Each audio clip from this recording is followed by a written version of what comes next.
Irmãos, vamos abrir nossas Bíblias no Evangelho segundo Marcos. Evangelho segundo nos escreveu Marcos, capítulo 2. Nós vamos ler dos versos 1 até o verso 17.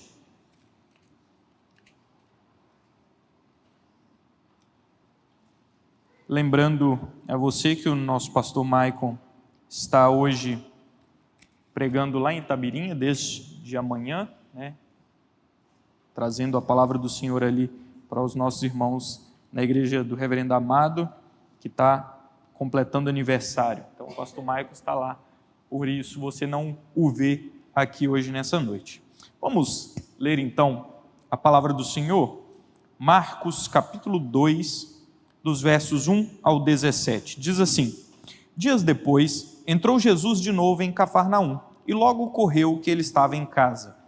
Muitos afluíram para ali, tantos que nem mesmo junto à porta eles achavam lugar, e anunciava-lhes a palavra.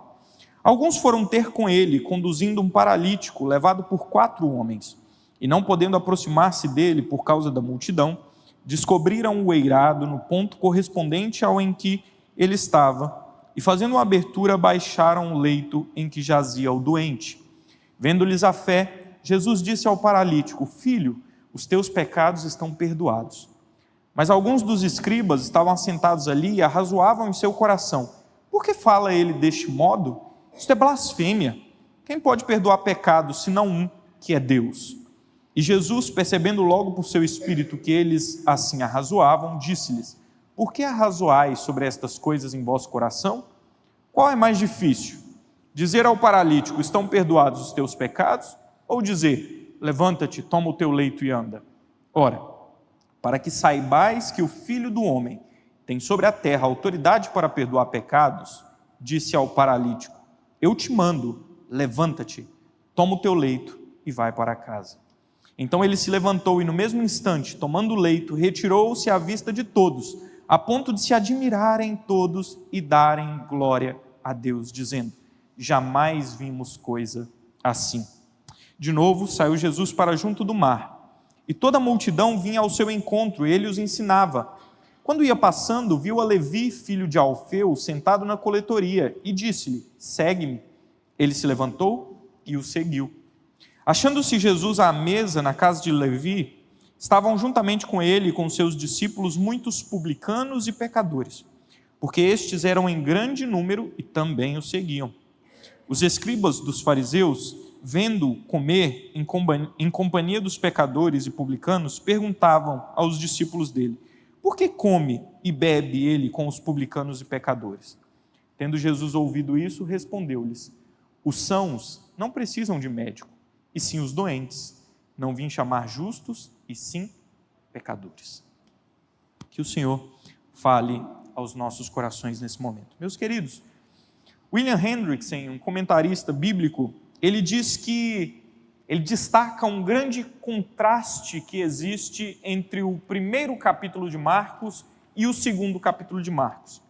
Nós pregamos nas últimas semanas a respeito desse primeiro capítulo e ele deve ser olhado da perspectiva da glória. Jesus é apresentado como o Cordeiro de Deus que tira o pecado do mundo. Jesus que vai chamando os primeiros discípulos e estes o seguem. Jesus que é adorado pelas pessoas, que é buscado pelas pessoas, as multidões o cercam, buscando nele palavra de consolo, buscando nele a palavra de Deus, buscando nele milagres, buscando nele coisas grandiosas. É isso que nós vemos em todo o capítulo 1 do Evangelho de Marcos. Só que a história muda um pouco a partir do capítulo 2. É chamado por William Hendrickson de o capítulo da oposição. É quando começam a se levantar os primeiros inimigos, adversários de Jesus, escribas, fariseus. Eles começam a se manifestar como pessoas que olhavam para Jesus e não tinham muito interesse em receber o bem que Jesus estava disposto a oferecer. Mas eles ouviam Jesus com a intenção de buscar nele alguma falha, algum erro, alguma palavra maldita, para que pudesse então matá-lo. No capítulo Então, onde nós estamos, começando hoje, capítulo 2, nós vamos ver essas máscaras caindo. Nós vamos ver esses homens se manifestando. E aqui nós lemos 17 versos onde se passam 3 momentos diferentes. Coisas diferentes acontecendo, mas todas elas conectadas por um mesmo assunto. Vamos olhar com calma cada um desses momentos. O primeiro deles é a cura do paralítico. Nós temos a narrativa nos mostrando Jesus retornando para casa. Jesus, depois de uma longa viagem missionária ali pela região da Galileia, a Galileia é uma região de Israel. Nós temos ao norte, o extremo norte de Israel, a Galileia, depois nós temos logo abaixo a Samaria, nós temos ainda um pouco mais abaixo a Judéia, e lá no finalzinho, chegando no Egito, nós temos a região do Neguev, o deserto do Neguev. Então essas 4 regiões, a Galileia fica lá no norte, no topo, na divisa com o Líbano já. E nós temos Jesus então retornando para a Galileia, mais especificamente para a cidade de Cafarnaum, que ficava ali nas proximidades do mar da Galileia, ou o lago de Genezaré, que é a casa de Jesus. Jesus nasce em Belém, na Judéia, mas ali ele só foi para nascer com os seus pais, por conta do censo que estava sendo feito na época. Ele volta, depois de um período fugido no Egito, exilado no Egito por conta da matança de Herodes, ele volta para casa, em Nazaré, na Galileia.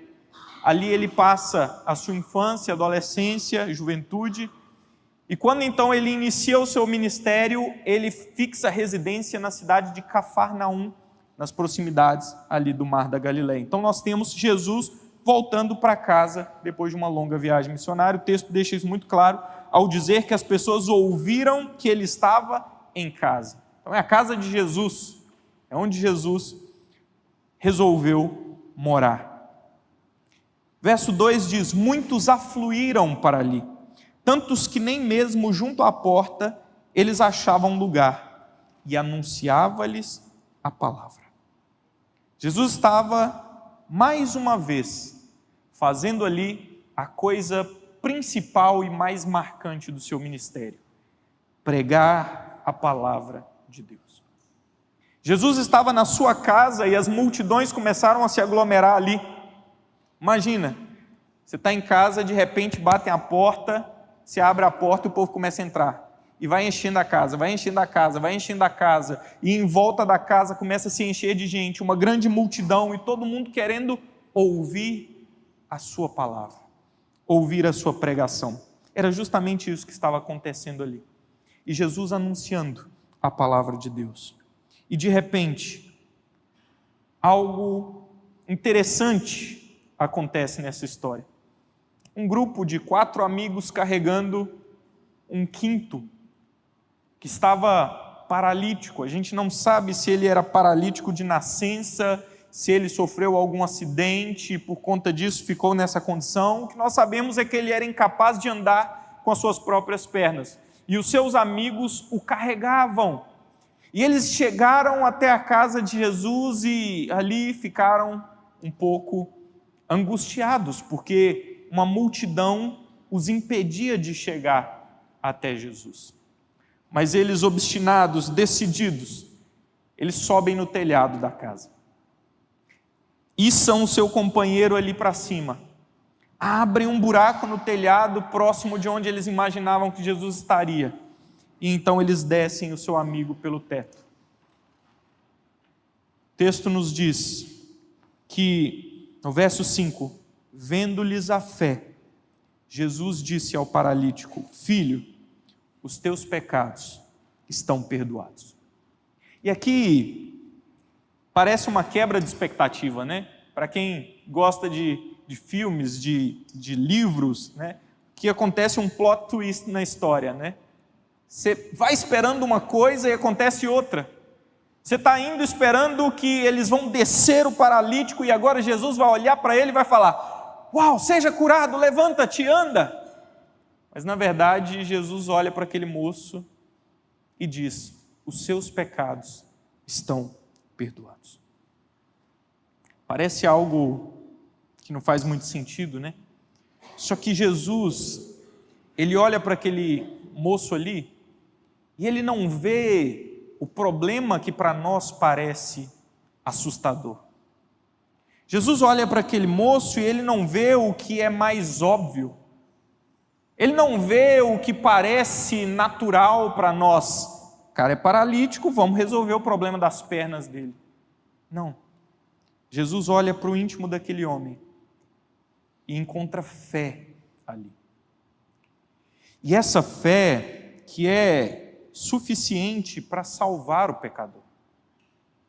Jesus então olha para aquele homem e vai resolver o principal dos problemas que aquele homem tinha, que era o pecado. Jesus olha para aquele homem e vai resolver o principal problema da humanidade no coração daquele homem, o pecado. Sabe, todos nós temos problemas, muitos problemas, de diversas naturezas. Nós temos problemas de saúde, nós temos problemas na família, nós temos problemas financeiros, nós temos problemas de diversas naturezas, mas nenhum deles se compara ao mal do pecado nas nossas vidas. Esse é o problema mais devastador, mais destruidor na vida de um homem. Ele é o fruto de todos os outros males, ele é a razão de todos os outros problemas que nós podemos enfrentar. E é justamente aí que Jesus vai tocar. Ele olha para aquele moço e diz: seus pecados estão perdoados. Aqueles homens que estavam ali, ouvindo Jesus falar, os fariseus, os escribas, os mestres da lei, esses inimigos que agora começam a se manifestar no capítulo 2 do Evangelho de Marcos, imediatamente se assombram com o que Jesus havia dito. Aqueles homens ficam aterrorizados, e eu confesso que talvez se eu estivesse no lugar ali, eu também ficaria. O que Jesus fala é algo muito sério, é algo muito grave. Verso 7 diz que aqueles homens disseram assim: por que fala ele desse modo? Isso é blasfêmia. Quem pode perdoar pecados, senão um, que é Deus? Como é que esse homem está tomando o lugar de Deus? Como é que esse homem está tomando para si uma função que não pertence a homens? Eles se revoltam, eles se sentem ofendidos com as palavras de Jesus. E não é sem razão. O que Jesus estava fazendo é algo extremamente subversivo mesmo. O que Jesus estava fazendo ali é algo extremamente assustador mesmo. Como assim? Um homem que até aquele momento parecia apenas um homem, perdoa pecados? Só que algo interessante acontece. Jesus revela quem ele é verdadeiramente para aqueles homens, instantaneamente. Porque o texto diz que Jesus percebe em seu espírito o que aqueles homens estavam pensando. Eles não chegaram a se manifestar verbalmente dizendo: absurdo, o que é que o senhor está falando? Não, Jesus ouve o que estava no coração deles. Onisciência. Jesus conhece todas as coisas. Jesus, como Deus que é, conhecia o coração daqueles homens e, portanto, os confronta dizendo: aqui, eu sei o que vocês estão pensando, eu estou lendo a mente de vocês, o coração de vocês não está oculto diante de mim.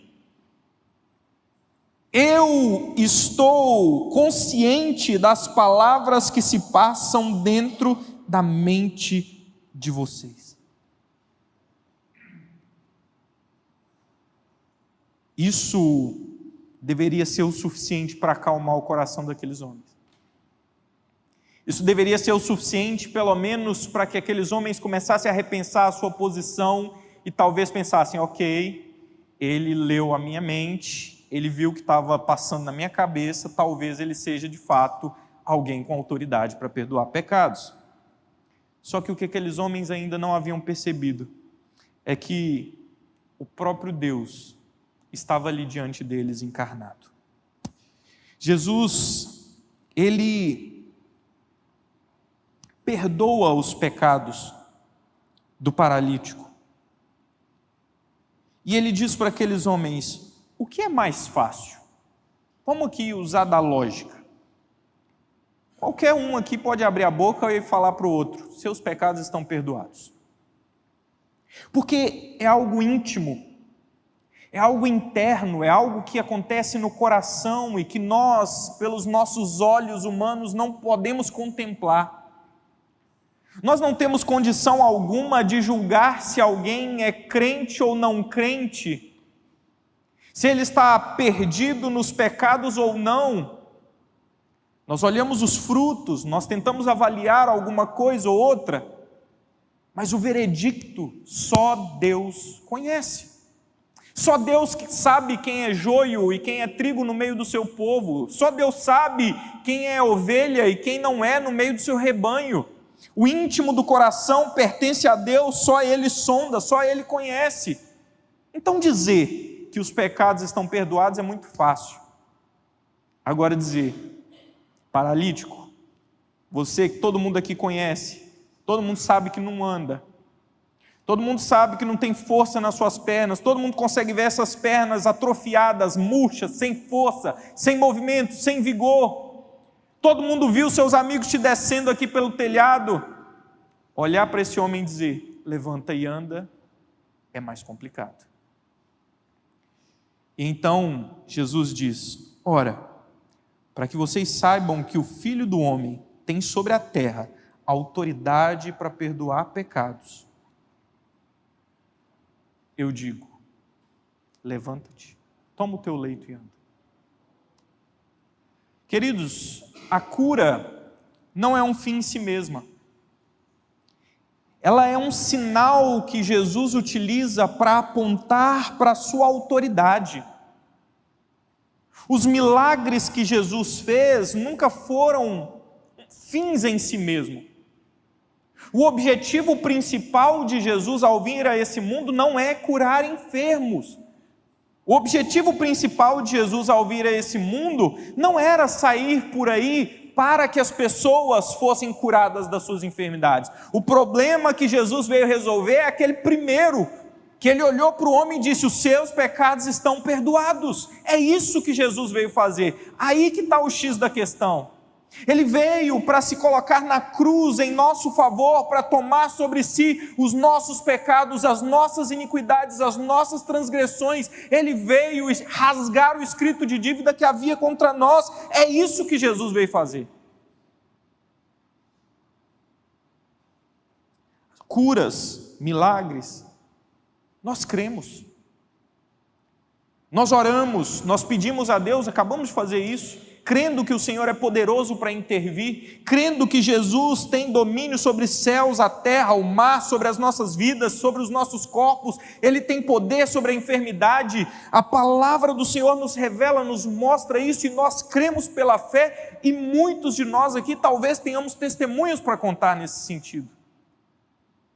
Mas esse nunca foi o objetivo, esse nunca foi o alvo da nossa fé. O alvo da nossa fé é Jesus, é a salvação das nossas almas, como diz Pedro lá na sua primeira epístola. Este é o fim da nossa fé, a salvação das nossas almas.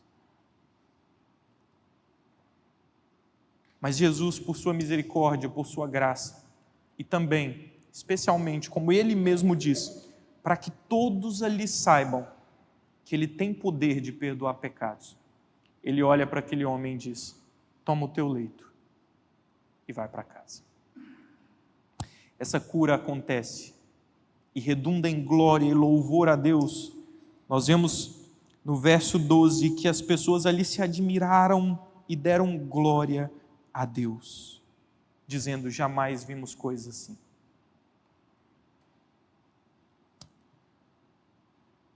Imediatamente nós passamos para um segundo evento, que a princípio parece não ter nada a ver com o primeiro. O texto diz que Jesus volta de novo para próximo ao litoral. Litoral não, né? Não era um mar de fato, era um lago, à beira do lago, né? O mar da Galileia. E ali outra vez ele é visto fazendo a mesma coisa que ele está fazendo em casa, pregando, ensinando a palavra de Deus. Quando ele estava a caminho, ele viu Levi, filho de Alfeu, sentado na coletoria e disse-lhe: segue-me. Ele se levantou e o seguiu. Levi é o mesmo Mateus, tá? Levi é um nome hebraico, Mateus um nome grego, mas é a mesma pessoa, é o discípulo, o apóstolo Mateus, que escreveu o Evangelho segundo Mateus. Jesus olha, vê aquele moço e o chama. E aquele moço estava no trabalho, ele estava na coletoria. Coletoria é como se fosse uma agência da Receita Federal no nosso tempo de hoje, né? É o lugar onde se pagavam os impostos. E ele estava ali trabalhando. E ele era, por conta do seu trabalho, um homem odiado pelos judeus. Os profissionais que trabalhavam para o Império Romano, os publicanos, eram aqueles que cobravam impostos, eram pessoas odiadas pelos judeus, principalmente se eles fossem judeus, o que era o caso de Mateus. Ele era um judeu que trabalhava para o Império Romano. Eles tinham muitos motivos para odiá-lo. Primeiro, porque eles consideravam isso uma traição. Os romanos invadiram a nossa terra. Os romanos entraram aqui e nos tornaram servos deles. Nós temos agora que pagar impostos para o Império Romano para sustentar as guerras, sustentar o governo, sustentar a cidade, as obras, as construções deles lá, enquanto nós ficamos aqui na miséria. E você trabalha para esse império. É uma traição, é uma colaboração com o inimigo. Uma outra coisa é que esse povo, esses publicanos, eram conhecidos pela sua corrupção. Lembra da história de Zaqueu? Zaqueu também era um publicano, um cobrador de impostos. Ele sobe na árvore, Jesus o vê, o chama, e ele se arrepende dos seus pecados e ele diz: Senhor, se alguma coisa eu defraudei alguém, eu vou restituir 4 vezes mais. O que ele está dizendo não é se por um acaso eu fiz alguma... Não, é: Senhor, eu sei que eu pisei na bola e eu preciso corrigir meu erro. Esses homens eram conhecidos pela corrupção. Eles não cobravam apenas o imposto estabelecido pelo império. Eles sempre puxavam uma coisinha a mais: ó, ficou faltando isso, olha, você tem que pagar por aquilo, olha, nós temos que rever isso aqui e tal, assim, assim, assado, e embolsavam aquele dinheiro. Portanto, eles costumavam ser homens bastante ricos. Um outro motivo pelo qual eles eram odiados pelos judeus era a impureza religiosa deles, porque trabalhar para os romanos e lidar com a moeda dos romanos era algo ofensivo para os judeus, porque essas moedas tinham imagens de ídolos, tinham imagens de deuses romanos e tinham imagens de imperadores romanos que eram considerados deuses. E para o povo de Israel, um dos mandamentos, né, da lei de Deus é: não farás para ti imagem de escultura. Então era um absurdo para aqueles homens lidar com aquele dinheiro, tanto que eles tinham a própria moeda. E os romanos e os publicanos lidavam com isso e viviam na maior naturalidade. Quanto mais dinheiro, melhor. E eles também eram odiados porque eles cobravam os impostos para o Império Romano, agravando ainda mais a miséria do povo. Quando a gente junta todos esses fatores, nós temos uma ideia do que era na visão do judeu, especialmente dos fariseus, dos escribas, aquele tipo de gente. Eram pessoas da pior estirpe. Era o povo mais odiado no meio deles. Flávio Josefo, um historiador judeu daquele período, escreveu alguns livros e em alguns dos seus livros ele fala sobre este ódio que os judeus tinham pelos cobradores de impostos. E eles diziam que esses cobradores de impostos eram causadores das guerras, das revoluções, das rebeliões do povo judeu. Que esses cobradores de impostos eram responsáveis pela morte de muita gente, pela miséria de muita gente. Essa era a visão que eles tinham. Tanto que no Evangelho de Lucas, capítulo 18, dos versos 9 ao 14, Jesus vai contar uma parábola. A parábola do fariseu e do publicano. Ele escolhe o fariseu para mostrar aquela retidão, aquela perfeição, aquela moralidade que eles julgavam. E para fazer o contraponto como alguém detestado, quem que ele escolhe? Publicano. Porque ele sabe que na mente daquele povo, quando Jesus falasse publicano, todo mundo, credo, que nojo desse tipo de gente. Mas é justamente esse homem que Jesus chama para ser um dos seus 12 apóstolos. É justamente esse homem que Jesus vê lá trabalhando na coletoria e diz: vem, me segue. E uma vez mais, o chamado de Jesus irresistível, ele se levanta e segue.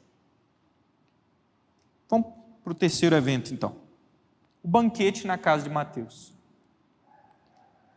Aparentemente, Mateus ficou tão honrado com o chamado de Jesus que ele decidiu oferecer um banquete na sua casa, uma festa. Lembre-se, um publicano, cheio da nota, devia ter um casão, devia ter muitos servos ali, devia ter dinheiro para receber muita gente. Então Jesus me chamou para segui-lo. Vamos festejar. Quero oferecer para Jesus um banquete. Quero chamar esses novos companheiros de caminhada para vir para minha casa, para a gente comemorar. Só que a narrativa do texto nos mostra que não estava ali só Mateus, os outros 11 chamados e Jesus. O grupo era bem maior do que esse. E era bem diverso. Tinha muitos publicanos, ou seja, os ex-colegas de trabalho de Mateus. Ele chamou todo mundo para ir para lá, para conhecer Jesus, para ouvir de Jesus. E além dos publicanos, tinha muitos pecadores. O que são pecadores? Pecadores no contexto aqui judaico daquele tempo. Pecadores eram as pessoas consideradas moralmente, socialmente ou religiosamente impuras. Eram pessoas de má reputação na sociedade judaica. Principalmente prostitutas, os samaritanos,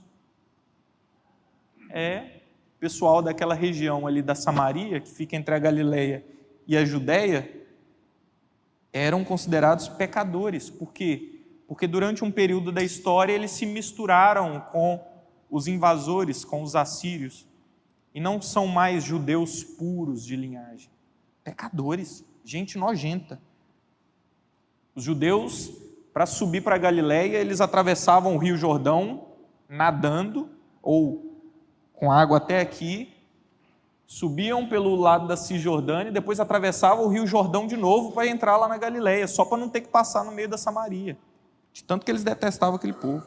Prostitutas, samaritanos, os gentios. Gentios, aqueles que não são judeus, especialmente os romanos, que eram os invasores, os inimigos deles. E os deficientes, como aquele paralítico que foi curado lá atrás. Além disso, pecadores também eram considerados os pobres. Veja que especialmente esses dois grupos, os deficientes físicos e os pobres, eles não apenas consideravam pecadores, como consideravam malditos. Porque na visão daqueles judeus, se eles tinham uma deficiência, ou se eles viviam na miséria, na pobreza, é porque Deus tinha os abandonado. É porque Deus tinha lançado maldição sobre eles, porque eles, de algum modo, eram gente odiada pelo Senhor. Por isso que eles nasceram daquele jeito. E é essa gente, é esse tipo de gente que está lá na casa de Mateus, naquele banquete. Publicanos e pecadores. Devia ter prostituta, devia ter deficiente, devia ter gentio, os amigos do Império Romano, que Mateus tinha feito nesse tempo servindo, devia estar todo mundo lá na festa. E os fariseus e os escribas olhando isso de fora e pensando, meu Deus, que absurdo. Como é que pode um negócio desse? Jesus que diz ser um mestre, Jesus que diz ser aí poderoso para perdoar pecados, comendo com esse tipo de gente. Está errado isso aí, não é possível. E isso começa a incomodá-los a ponto de que agora, eles já sabem que Jesus lê pensamento, eles não ficam mais só na mente. Eles começam a falar. Eles chamam os discípulos, segundo o texto, fala, por que o mestre de vocês come com esse tipo de gente? Por que o mestre de vocês vai nesse tipo de lugar? Por que o mestre de vocês anda com essa escória da sociedade, com esse povo terrível? Come e bebe com eles? Deve ser um safado igual eles. E então, Jesus vai respondê-los. Mas eu quero te mostrar um trecho do Talmud, que é um outro livro judaico, da tradição oral. Ele traz uma oração que mostra um pouquinho de como era o coração daqueles homens. Faz parte das bênçãos matinais. Todo judeu ortodoxo faz essa oração quando acorda. Ele diz assim, bendito és tu, Senhor Deus nosso, Rei do universo, que não me fez um gentio.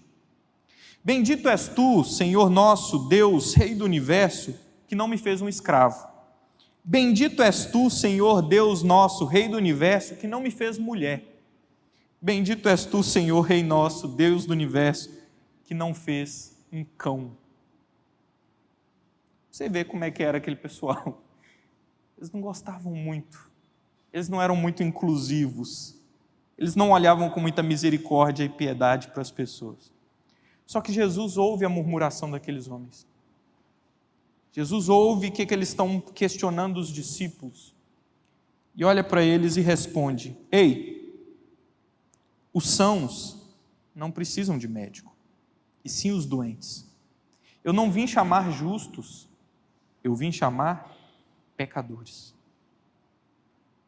Queridos, o ministério de Jesus é o ministério da reconciliação. O ministério de Jesus é levar os pecadores de volta para Deus. Jesus não veio ao mundo para procurar os perfeitos, os retos, os certos, os santos. Senão ele ia voltar para o Pai de mãos vazias. Jesus vem ao mundo para buscar os perdidos, os pecadores, os miseráveis, gente que ninguém gosta, gente que ninguém quer. Só que até aquele momento, esses fariseus, esses escribas, eles não tinham compreendido quem Jesus era. E não tinham entendido também o que Jesus tinha vindo fazer. Até hoje, infelizmente, muitos judeus rejeitam Jesus, porque não compreenderam essa verdade. Que o rei que eles esperam não viria sentado num cavalo branco para derrotar o Império Romano, mas que ele viria sentado num jumentinho para derrotar o pecado no coração dos homens. Bem, vamos unir essas três histórias então. Essas 3 histórias estão unidas pelo tema do pecado. Nós temos aquele homem que é considerado por todos ali um maldito, um pecador desgraçado.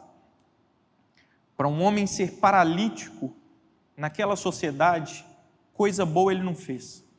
Coisa boa os pais dele não fizeram. Você deve se lembrar de uma outra história onde chega um cego diante de Jesus. E a pergunta que não calava diante daqueles homens é: Senhor, quem que pecou? O pai dele, a mãe dele, ele? Quem que pecou para que ele nascesse desse jeito? E Jesus diz: nenhum nem outro, não é disso que se trata. Mas essa visão era o que prevalecia no meio daqueles homens. E aquele paralítico, quando é levado ali, ele é levado a contragosto dos demais, que o olhavam e consideravam um pecador. E no momento que ele chega ali, Jesus olha para ele, encontra fé no coração daquele homem. Queridos, algo que só o Espírito Santo de Deus pode fazer. O primeiro milagre na vida daquele homem não foi sair levantando e andando, não. O primeiro milagre no coração daquele homem foi quando o Espírito de Deus entrou ali e o tirou da morte para a vida. O maior milagre que aquele homem experimentou não foi ver a sua perna ganhar força e ele poder caminhar sem ter feito nenhuma fisioterapia, sem ter feito nenhum tratamento, nenhum procedimento. Não! Por mais fantástico que isso seja, o maior milagre que aconteceu no coração daquele homem foi o mesmo que aconteceu no meu e no seu. Foi nós sairmos da morte para a vida e entregarmos o nosso coração para Cristo, crer nele para a salvação das nossas almas. Pecador, mas um pecador que foi perdoado pelo Senhor. Na segunda história nós vemos quem? Um pecador, um publicano, um odiado de todo mundo, ninguém queria por perto. Jesus olha para ele e fala: vem ser meu discípulo, vem andar comigo, vem pregar a minha palavra, vem operar milagres em meu nome, vem, porque quando eu voltar para o Pai, você vai conduzir a minha igreja junto com os seus irmãos. E o terceiro momento, terceira cena que nós vemos aqui, é Jesus na casa desse pecador, com outros pecadores, piores do que ele, comendo, bebendo e os ensinando. E é ali que Jesus diz: não são os sãos, os saudáveis, que precisam de remédio, mas sim os doentes. E aqui 3 aplicações para nós encerrarmos então. A primeira delas é para você, que se sente pecador. Você que se sente culpado, incapaz de receber algum bem da parte de Deus. Você que olha para a sua vida e pensa: poxa, eu não vivo como eu deveria viver. Eu não creio tanto que eu deveria crer. Eu estou aqui hoje na igreja, mas eu não sei se eu devia estar aqui. Eu estou aqui hoje, mas eu nem sei se eu acredito nisso que eu estou ouvindo. Eu estou aqui hoje e eu estou ouvindo essa palavra e pensando: não, para mim não tem solução, não tem salvação. Só eu sei o que eu fiz ao longo dessa semana. Só eu sei o quão rebelde eu tenho andado contra o Senhor. Querido, minha palavra para você hoje é que Jesus veio justamente para resolver esse problema. Sabe? É os pecadores que precisam de remédio. E Jesus é quem traz esse remédio. É o sangue de Jesus que é derramado na cruz do Calvário, que é derramado pelos pecadores como você e como eu também. Que ninguém que está aqui é ou foi justo e por isso mereceu a graça do Senhor. Mas que Jesus olhou para nós, se compadeceu de nós e decidiu nos amar. E é por conta desse amor que nós fomos alcançados pela graça dele. Mateus capítulo 11, versículo 28 a 30 diz: Vinde a mim, todos os que estáis cansados e sobrecarregados, e eu vos aliviarei. Tomai sobre vós o meu jugo e aprendei de mim, porque eu sou manso e humilde de coração. E achareis descanso para a vossa alma, porque o meu jugo é suave e o meu fardo é leve. Jesus olha para os pecadores, Jesus olha para os cansados, para os sobrecarregados, para aqueles que não aguentam mais carregar o fardo sobre os ombros, e diz: vamos fazer uma troca? Eu carrego o seu fardo pesado e você carrega o meu fardo leve. Ele nos chama para nos dar paz, para remover de nós o peso dos nossos pecados, para nos limpar da culpa da nossa depravação. Jesus veio para nos perdoar, para nos reconciliar com Deus, para nos dar uma vida infindável ao seu lado por toda a eternidade. É isso que Jesus tem para nos oferecer. O chamado de Jesus é para pecadores mesmo. Nenhum santo e nenhum justo veio até Jesus, porque é Jesus que nos santifica e nos justifica. Só vêm até Jesus os pecadores mesmo.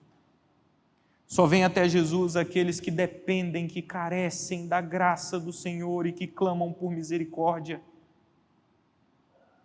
Portanto, se esse é o seu caso, se você entrou aqui hoje nessa condição, talvez não tão dramática quanto eu disse, mas se você se encontra em um estado onde há dúvida no seu coração, a angústia por seus pecados, não saia daqui desse jeito.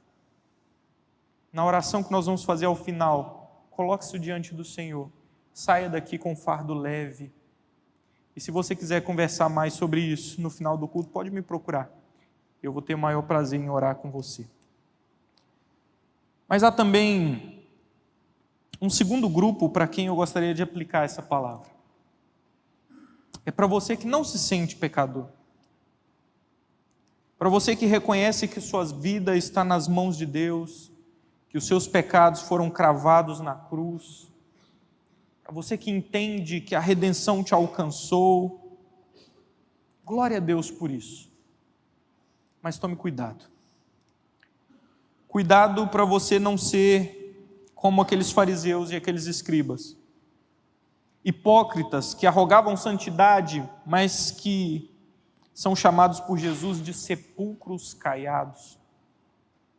Nós corremos o risco de embelezarmos o nosso exterior com o branco do cal, para ficarmos bonitos, aparentemente perfeitos diante dos homens. Eu entro na igreja, a palavra não é para mim porque eu não tenho pecado. Eu leio as escrituras, a palavra é para o meu irmão, eu vou mandar para alguém, porque isso aqui não está falando comigo. Eu não preciso ouvir isso, eu não preciso ler isso. Por fora eu sou um sepulcro caiado, passaram cal em mim e eu fiquei branquinho e bonito.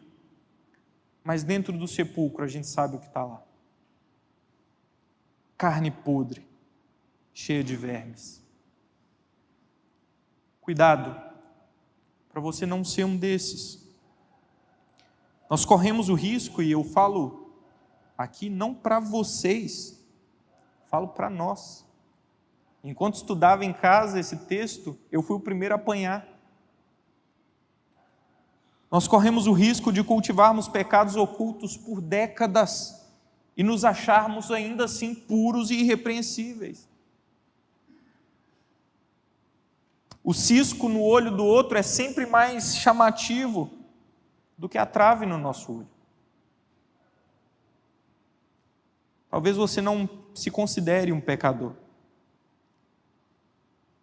Talvez você entenda o que é salvação, o que é graça, o que é redenção. Talvez você compreenda o que é justificação. Não, pastor. Eu fui justificado, houve um ato declaratório diante de Deus de que não há nenhuma condenação mais para mim, porque eu estou em Cristo Jesus. Mas continua vivendo no pecado. Continua fazendo o que não deve. Tome cuidado, para que você não seja como esses fariseus.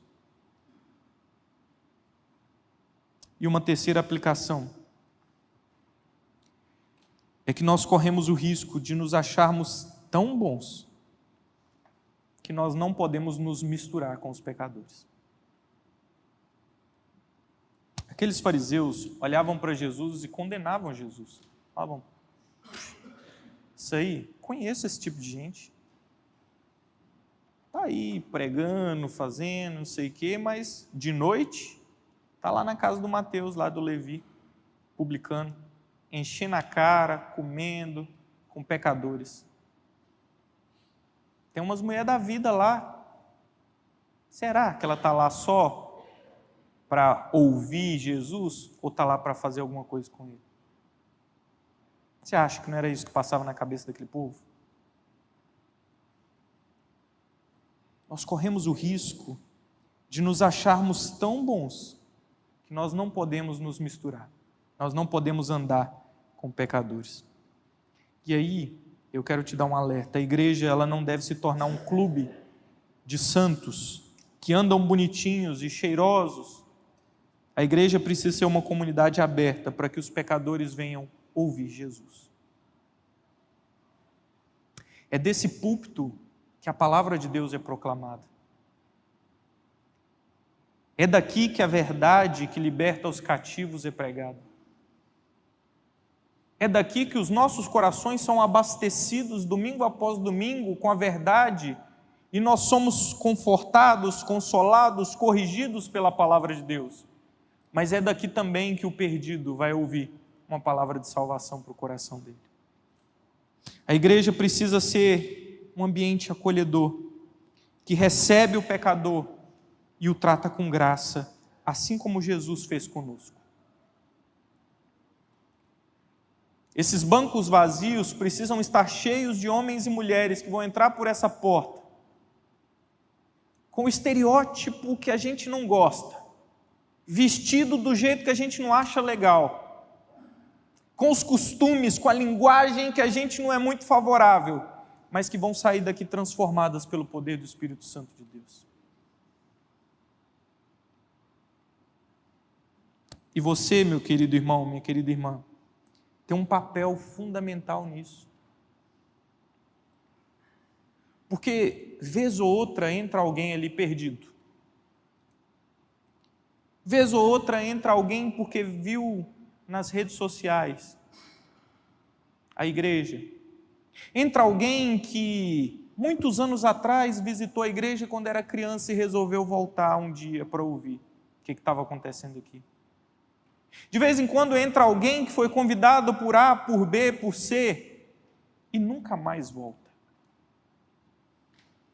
E muito disso não é porque o que ele ouviu aqui não falou ao coração dele. Muitas vezes ele vai para outra igreja. Muitas vezes ele vai procurar outra igreja onde a palavra é pregada. Mas ele entrou e não se sentiu acolhido. Ele entrou, ninguém fez questão de olhar para ele. Ele entrou, ninguém deu uma boa noite. Ele entrou, ninguém perguntou de onde ele veio, para onde ele vai, o que ele está fazendo aqui, quem convidou, quem trouxe. Ele entrou por aquela porta e só o Judson falou com ele. O Judson fala com todo mundo. Ele entrou por aquela porta e ninguém perguntou se ele estava precisando de algo, de uma oração. Ninguém ofereceu a Bíblia para ele ler na hora da leitura. Ninguém chamou ele para tomar o cafezinho ali. Ninguém chamou ele para ir para casa fazer uma janta. Ninguém se importou com aquele indivíduo.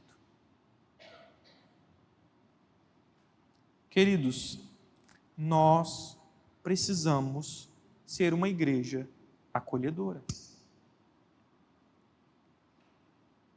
Nós precisamos receber aqueles a quem Deus traz aqui. Deus vai mandando gente e nós vamos botando ela para fora. Nós temos que olhar para os pecadores com um olhar de misericórdia, porque nós também um dia fomos perdidos.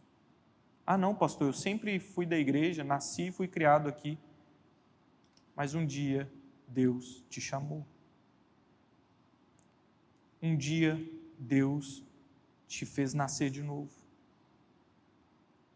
Você não é assim porque você é bonitinho, perfeito, não. A história dessa pessoa talvez só demorou mais do que a sua para acontecer. Talvez ele veio mais sujo de carrapicho no meio dessa jornada, mais cheio de piolho, de carrapato, mas é a ovelha do Senhor. Nós precisamos, queridos, abrir os nossos corações para essa verdade, para sermos mais amáveis, mais acolhedores, para recebermos melhor as pessoas e para darmos mais suporte, mais apoio, para oferecermos mais ajuda, mais auxílio, para que esses pecadores ouçam da boca de Jesus: os seus pecados estão perdoados. Vai, levanta e anda, segue a sua vida. Aquele jovem chegou diante de Jesus com 4 amigos que o carregaram. Se alguém precisasse ser carregado, você e eu estaríamos dispostos a carregar? Vamos orar? Feche seus olhos. Pai Santo, nós